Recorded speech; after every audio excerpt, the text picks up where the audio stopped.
Welcome to Divine Love Talk with Dr. Parthenia Grant, where we talk about health, well-being, and the love of the divine that exists in all of us. Now, here's your host, Dr. Parthenia Grant.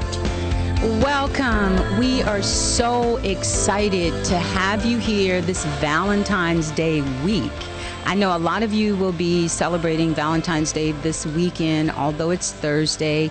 We have in the studio the divine Dr. Sarah Larsen at drsarahlarsen.com. We have our amazing Kim Michaels joining us on Skype from Estonia. Good morning, Kim, or maybe good evening there. Yeah, it's evening actually. Good morning or evening to you.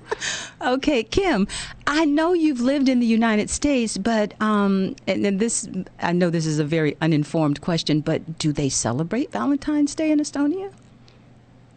They actually do now, yes. Huh. When I grew up in Denmark, it wasn't known at all. Okay. But in the last, I guess, 10 years, it's become very common in Europe. I think most European countries celebrate it now. Okay. In India, we go crazy. Seriously? Pakistan and India, there's so much romance there. Okay, it's incredible. then. Romance is good. Yeah, big, humongous cards, and it's part of movies and TV shows as well. Huh? Bollywood, expressing, I think love is such a great emotion, rich emotion. And so this is our Valentine's Day special. All right. And our love, sending love out to all of our audience. Yes. I've been getting so much feedback. And I want to say thank you to the luggage handlers and to all the people that get me here every Monday. And in Dr. studio. Sarah, she is so amazing. She's flying back and forth from Nashville every week, doing the show, and living there in Nashville. So we are so blessed and so grateful to have you. It's my pleasure. And I love the guests that I feel like everyone that's listening is a guest in our hearts. They're here by divine appointment. I agree. It feels 100%. like that every week. Well, Kim, today we're going to be talking about how to get what you really ache for in relationships. There's this ache, there's this hole that's inside of all of us. And Kim, I'll have you address that, the spiritual aspect of what we ache for in relationships. We're also going to be looking at the ingredients of an authentic relationship. And I want to go over the 5 love languages that this was made popular by Dr. Gary Chapman. So we've got an exciting hour coming up for you. And before we get started, I wanted to announce something very exciting, a couple of things. Okay, one of our interns, Princess Chamber, who has been on the show a couple of times, for Valentine's Day weekend, she's having a little Love Bites seminar. I'm going to be her guest speaker. And she's promoting physical health and emotional health in relationships.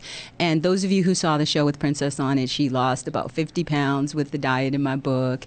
And she got into a relationship that wasn't healthy, and then she gained it back, and now she's lost it again, and she's feeling really good about herself and the relationship that she's in, and she wants to celebrate that with everybody.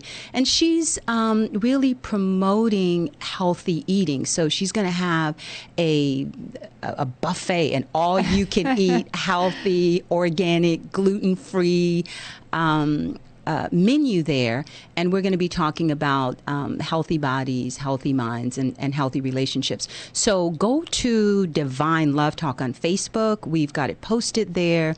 And the time is Saturday in the Valley. And I don't want to get the address wrong. Yeah, all the details are on Facebook. Divine Love Talk. We'd love to connect with you there as well. So check us out there. And Dr. Sarah and I have our very first Healing What Hurts seminar. It's all day. And we've done so many seminars and put together seminars. And this is really for the audience. And people have come to us and said, we want more time with you. And so you will have all day with us. Yes. And that's coming up March 16th, a Saturday, at the fun-filled Americana on Brand. It doesn't get any more beautiful and fun-filled than that. And we will have that information posted on Divine Love Talk on Facebook this evening. So, healing what hurts. And if you sign up by March 1st, and we've got limited space. Very limited space. If you sign up, you have time, individual time with Dr. Parthenia Grant and myself. Yeah, we're going to be giving out coupons for the first 50 people that sign up for one-on-one consultations with us. And if you've never had one with Dr. Sarah, wow. It's literally like having a conversation with God. She just taps in to source, and she intuitively knows things that I just go, wow, okay. And it's always accurate, and it's always true. And she's coming from this space of just total unconditional love for humanity.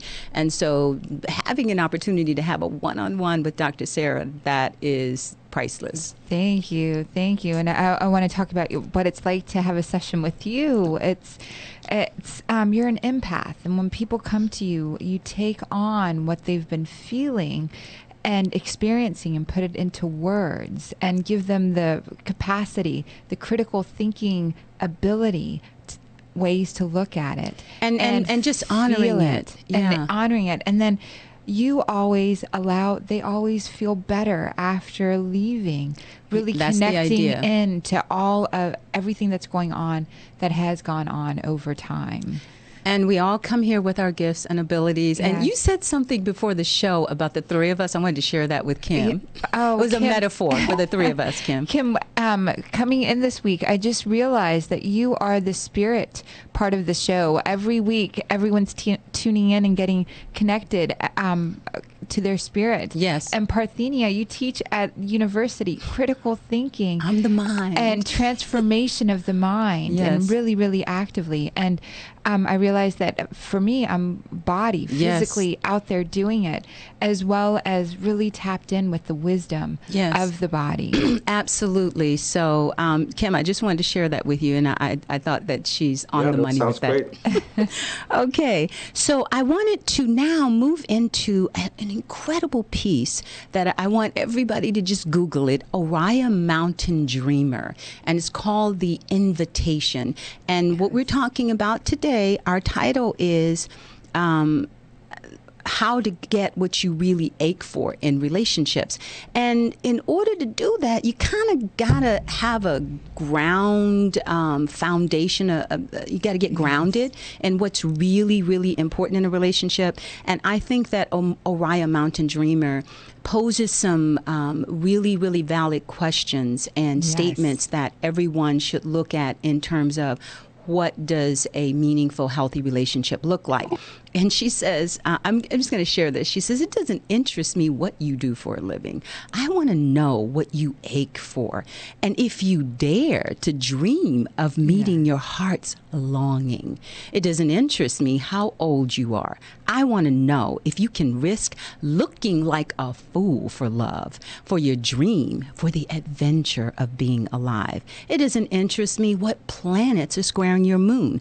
I want to know if you have touched the center of your own sorrow, if you have been opened by life's betrayals or have become shriveled and closed from fear of further pain.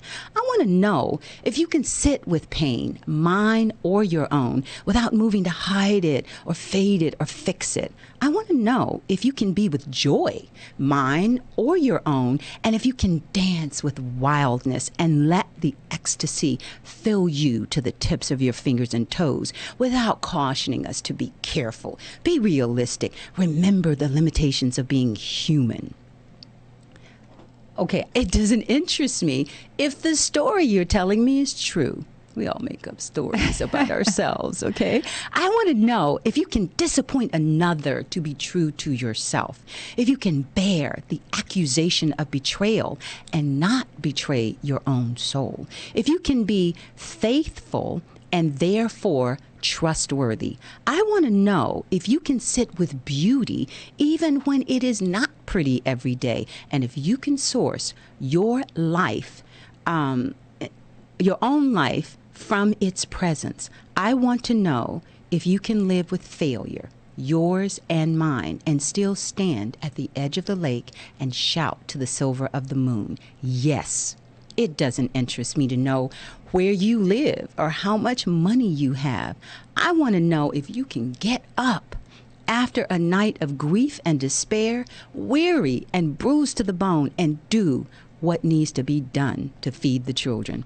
It doesn't interest me who you know or how you came to be here. I want to know if you can stand in the center of the fire with me and not shrink back. It doesn't interest me where or what or with whom you have studied. I want to know what sustains you from the inside when all else fails.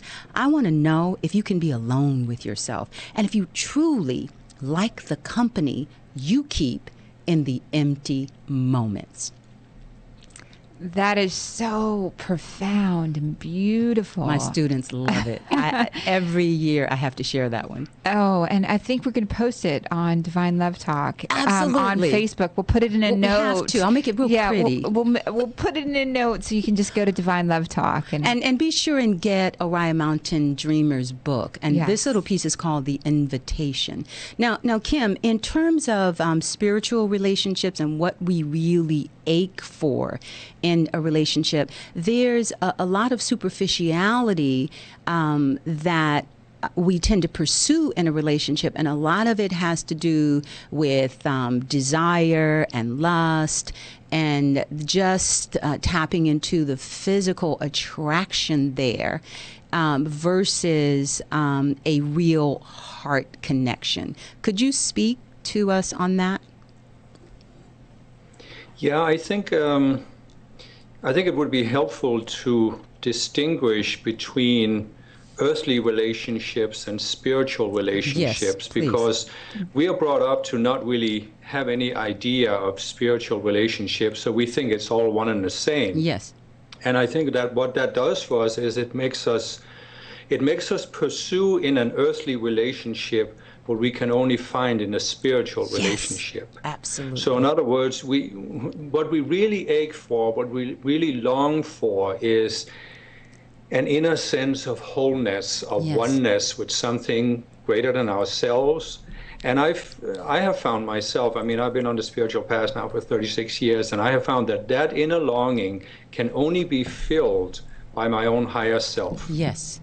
And the problem is that when we don't know how to connect with our higher self, we project that longing upon another human being, and we expect that human being is going to be able to fill it. Wow.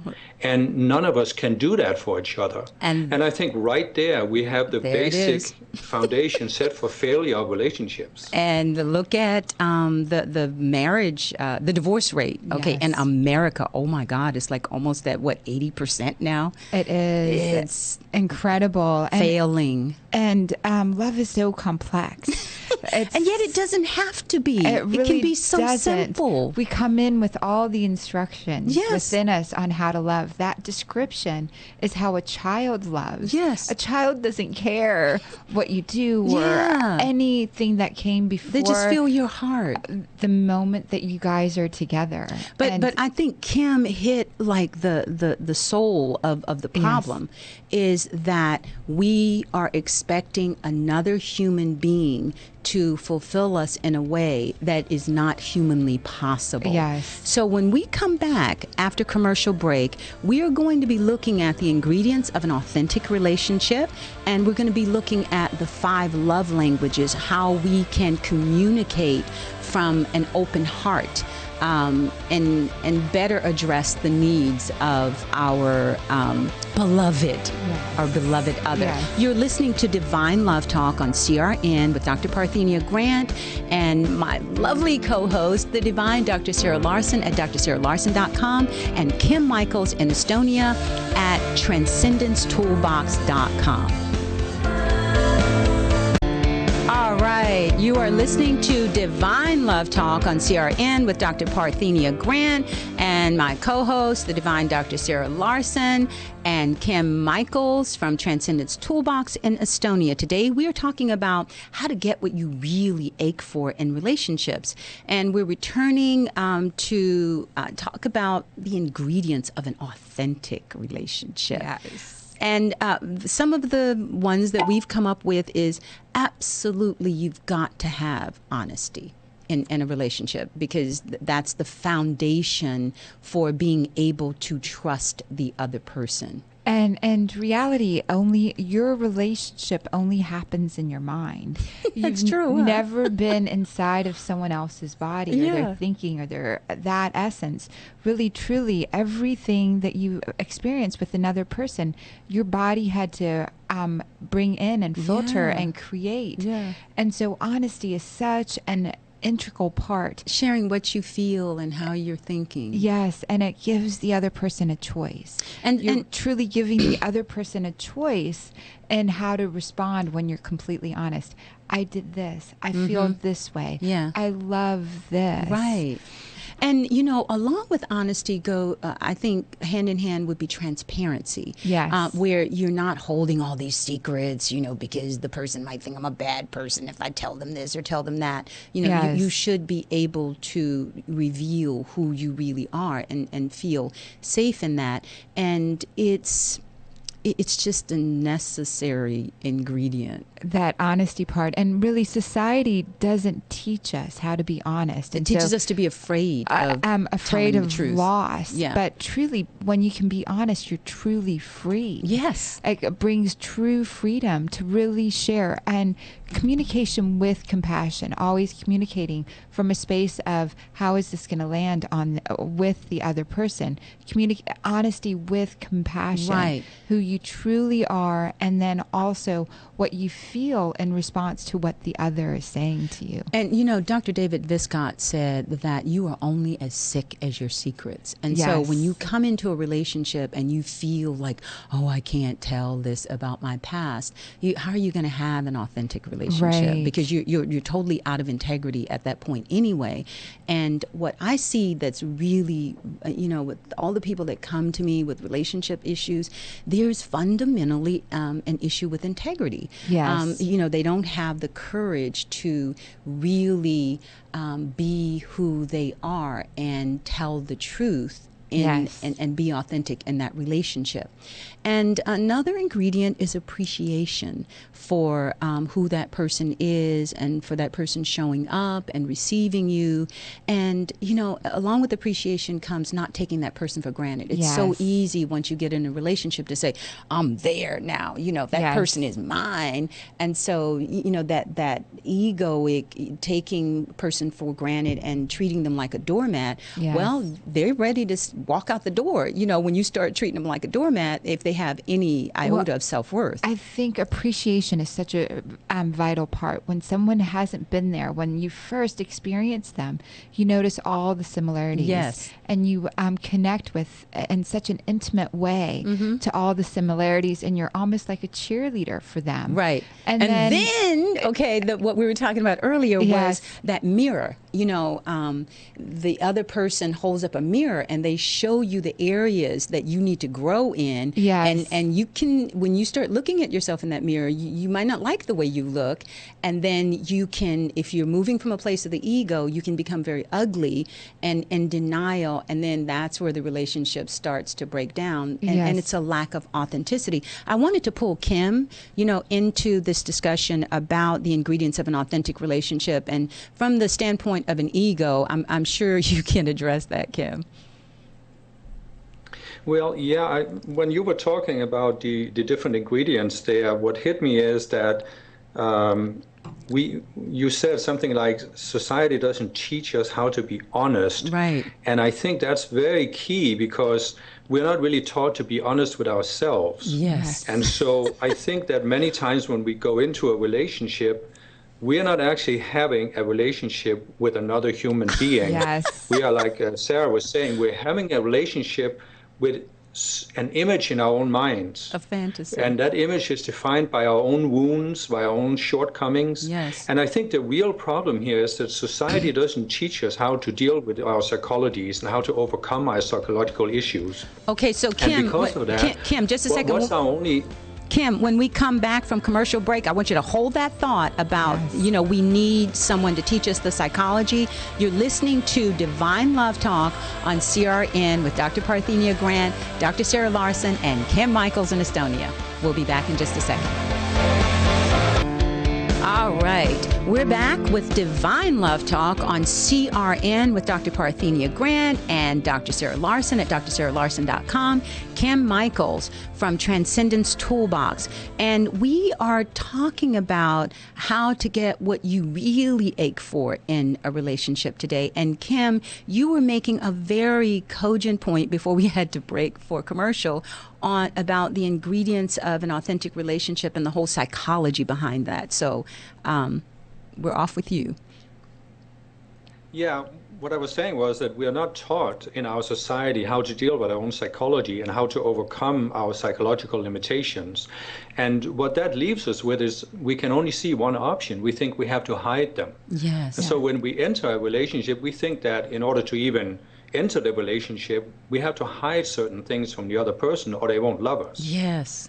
And so right there, we actually start the relationship many times on the wrong foot. I was trying to think during break, there was some kind of movie I saw where some guys were talking about being honest in relationships, and they were making a joke of it and laughing that would end the relationship real quick. Right. And I think it's true because we have this, you guys are right there in Hollywood, and I think Hollywood has the happily ever after syndrome that once we go through all the troubles and now we are finally together, then we don't have to worry about anything. Fairy tale. But isn't that when we are together that the work really starts? That's when the relationship has the potential to either become an amazing growth process or to become a downward spiral. And there's 3 types of love and 3 types of reaction that happens in our body. There's lust. There's a different chemical. There's a different, that's testosterone bursts come out there. And then there's romantic love, and there's neurotransmitters, and then there's long-term attachment. And each one of those types of love have their place.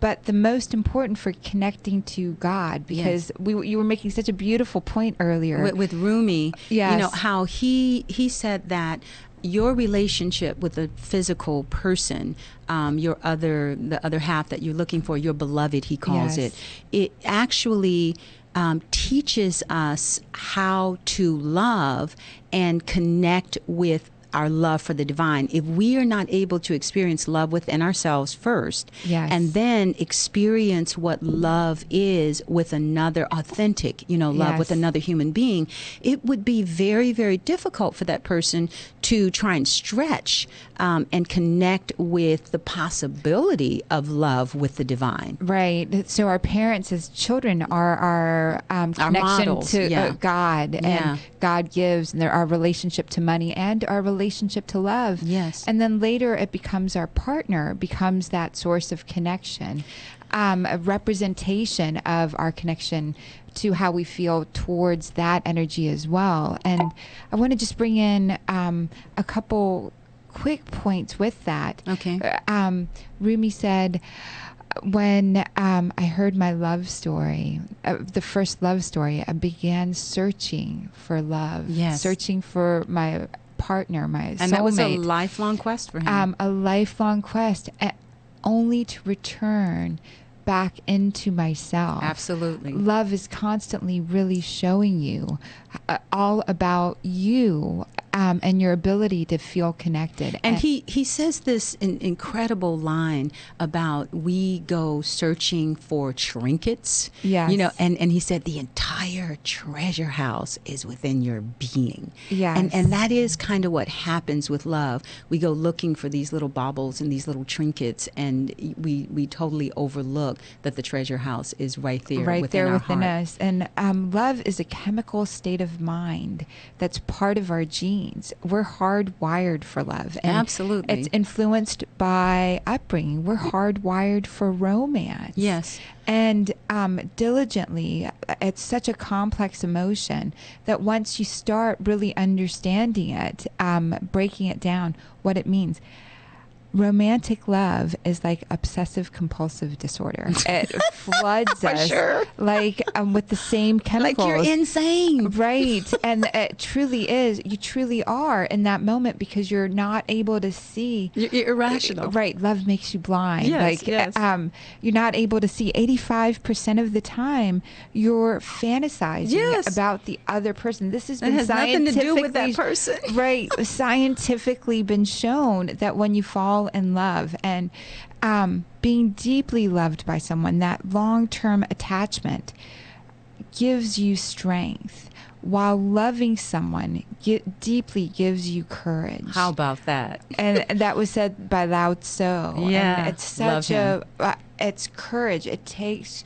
courage to love deeply. Absolutely, because it takes absolute vulnerability. Yes. And bearing of your heart and soul and being true to who you really are. And Kim, I want to pull you back into this whole discussion because you brought up something that was very cogent, the fact that we are not being taught the psychology of loving. We are not, and when you were talking, Dr. Sarah, about our parents being the model, unfortunately, our parents do the very best they can in terms of modeling love, but then you got to look at, well, who modeled it for them? Yes.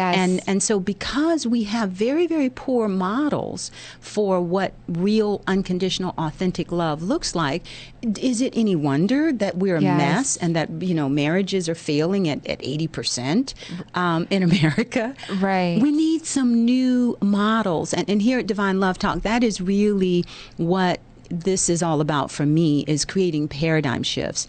And, the workshop, that's one of the things that we're going to be addressing is paradigm shifts for what does real love look like. So, Kim, I'd like for you to continue that discussion. Well, I think all of us who are spiritual people are actually in a great process of, like we talked about last week, we are reinventing our story as human beings. And one of the ways we do this is by trying to have more authentic relationships. You're perfectly right that our role models were incredibly poor in the sense that I remember my parents' generation, my grandfather and grandmother, I talked about them before, and they were nagging at each other for 40 years. So basically the role model I had for relationship was that you get married, you buy a house, you have children, and then you go into a coma for 40 years. And you live miserably ever after. Yeah. Isn't that pathetic? And that's their version of happily ever after. You never talk to each other or you nag at each other every day.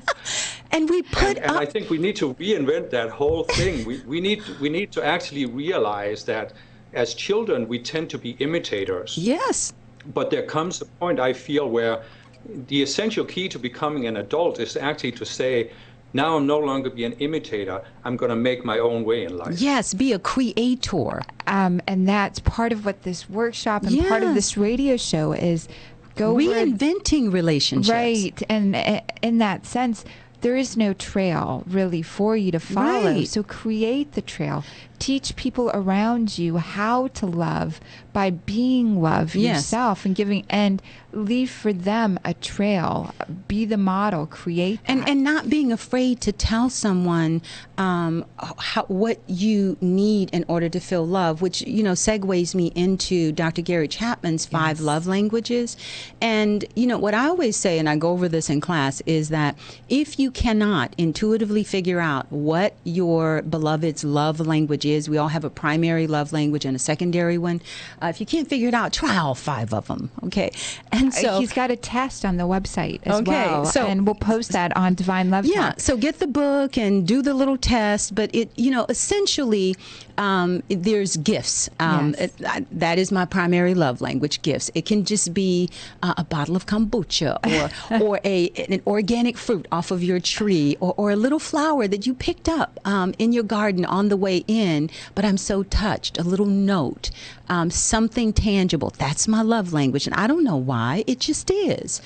So if you try to talk to me in another language, if it's my birthday and you say, words of appreciation. Oh, I really appreciate all that you do for me. And you don't even walk in the door with a card. My mind is going to go, really? Yeah. Where's the car? And my son is the same way. But my daughter's love language primarily is quality time. Yes. And so if you don't spend quality time with her, you can walk in with gifts. Yes. You can tell her how much you know, words of appreciation. But if you say, oh, you know, here's your gift, and I really appreciate you and I love you, gotta go. Don't have time for you on your birthday. Oh, she's done. Yeah. She's just like, she doesn't feel loved.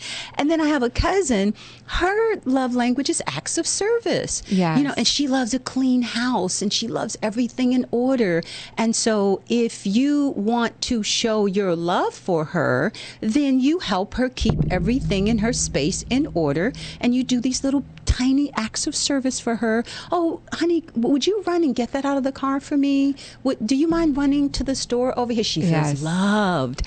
And then there are people that need touch. You know how you have certain kids that they just got to hug you all the time. They're holding onto your leg. You know, they come and sit in your lap, and they need touch. Yes. And if you're not hugging them all the time and holding them, and that's love to them. You know, you can say I love you, but if you push them out of your lap and you say I can't hug you, they're not going to feel loved.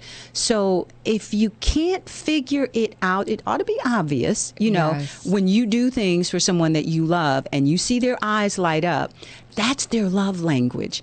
If it doesn't light up, try another one. Yes. And that's our role as partners as well, is to really perk up our partners. Figure out what, you know, lights their fire. Lights their fire, what sparks them. If you love someone and they're showing up in your life, constantly remind them of all the things that you appreciate, all the gratitude.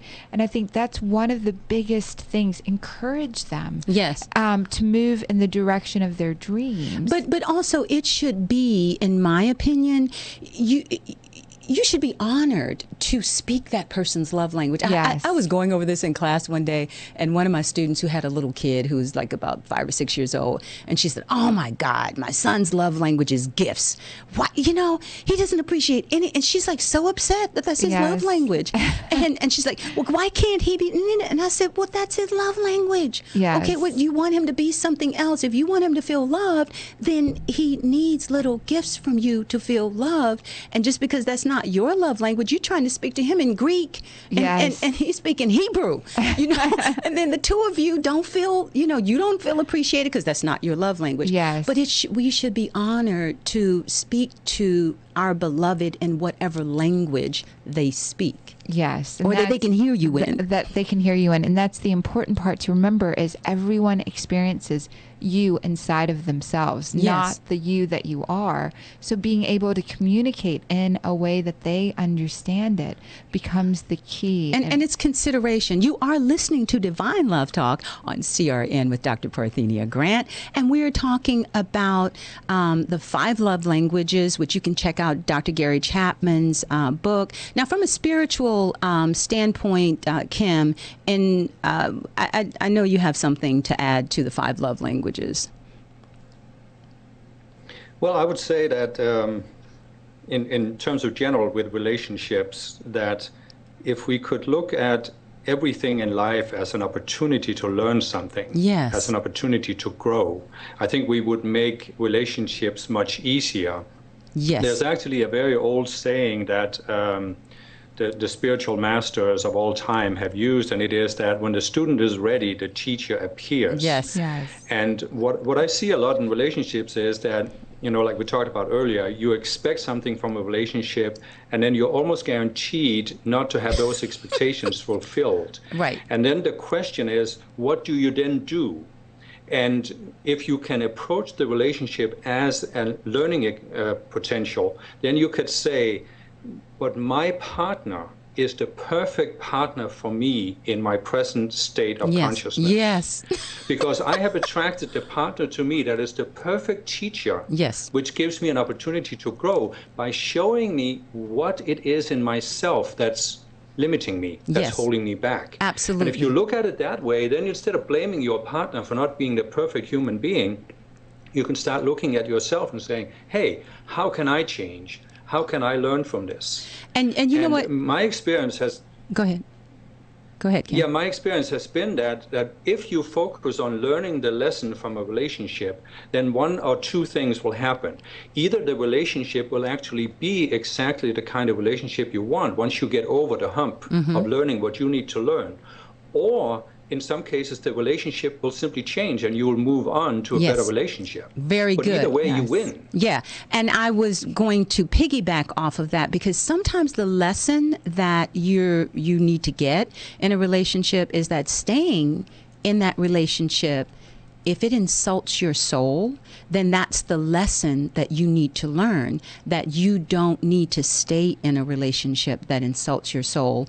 And sometimes the bigger lesson is how to let go and not be attached because you're afraid of being alone, or you have the need for approval from society. You know, a lot of cultures don't believe in divorce or moving out of abusive relationships, and people are looking for permission to move out of abusive relationships. And sometimes that's just the lesson, is setting boundaries and figuring out who you are and what you want and what you deserve in a relationship. And sometimes the lesson is you don't have to settle. Most of us settle in relationships. And I think it's so important that when you learn for yourself what you're looking for, what serves you, you tend to attract that into your life. When you become, and when you become that. When you become exactly what it is that you're feeling and feeling drawn to, that's what's drawn to you. And every step of the way, whatever you're needing is drawn to you. Accepting, just like Kim said, there is a lesson for me in this. There's something for me to learn or understand. And sometimes the understanding is I need to let go. And really being able to actively take those steps. And you know, I love the Kenny Rogers song, The Gambler. You got to know when to hold them, know when to fold them, know when to walk away, and know when to run from a relationship. Yes. And we're nearing the end of the hour in this exciting show. But you are listening to Divine Love Talk on CRN with Dr. Parthenia Grant and Kim Michaels. And we want to invite you to check out all of the exciting things coming up on Divine Love Talk on Facebook. The seminar on March 16th with Healing What Hurts with Dr. Parthenia and Dr. Sarah. And this weekend with Princess Chamber. Check it out on Divine Love Talk on Facebook for details. We'll be back in just a minute, summing up this Valentine's Day program, telling you how to get what you really ache for in relationships. Thank you for joining us. All right, we're back with Divine Love Talk on CRN with Dr. Parthenia Grant, my co-host, Dr. Sarah Larsen at drsarahlarsen.com, and my co-host, Kim Michaels in Estonia. At Transcendence Toolbox. And we're talking about how to get what you really ache for in relationships and we've covered what authentic relationships look like, the 5 love languages. And we were talking about not staying in relationships that insult your soul and looking for the gift or the lesson in every relationship and giving yourself permission to move on. And you and I have both had to move on. Yes. Out of relationships that insulted our soul. I've always see the word insult in a funny way because I think only the ego can be insulted, and that's so. I would say that that my reflection, I expanded out of the relationship. I like that. And so when the relationship started, that's where I was. Okay. In my evolutionary spiritual process. And then I expanded and we completed our journey together. Okay. In that situation. And it's okay to allow yourself to grow out of a relationship that isn't serving your higher self. And luckily I am in a relationship now that I've allowed myself to receive one that is completely expanding, does have love and respect and honor and communication. And allows for your personal growth and freedom. To be the little social butterfly that you are. It's a beautiful thing. Yes, it's so lovely. And so rare. And to have that level of trust between us. Yes. That we are reflecting back to each other because we love each other, what does not necessarily are blind spots. So I show my husband what he doesn't know, and he does the same for me. And that's, to me, what a relationship should do. But I do want to address, with this Valentine's Day coming up, suicide rates they just escalate on Valentine's Day, Christmas, holidays. And there's this myth that people feel that they can't be alone on Valentine's Day, or if they're alone, they're a loser. And what I learned as a child is that it is much better to be alone than in bad company. Yes. And that if you love yourself, you can celebrate yourself, and you can be whole and truly experience love without being in an intimate relationship. And I honestly believe that until you can learn to do that, you really don't need to be in a relationship with somebody else, because what are you bringing to the table in that relationship? So I think people need to give themselves permission to be okay, to be alone in a relationship, and grow and expand until you can bring to the table everything that honors yourself and that honors others. And Kim, in closing, we've got 30 seconds for you to close us out. Yeah, what I would say is that if you're unhappy in your relationship, the worst mistake you can make is trying to change your partner. Yes. Instead, you should focus on changing yourself, because if you change yourself enough, either your partner will change or you will change partner. All right. I love it. Thank you for joining us on Divine Love Talk on CRN. We'll see you next week. Yes.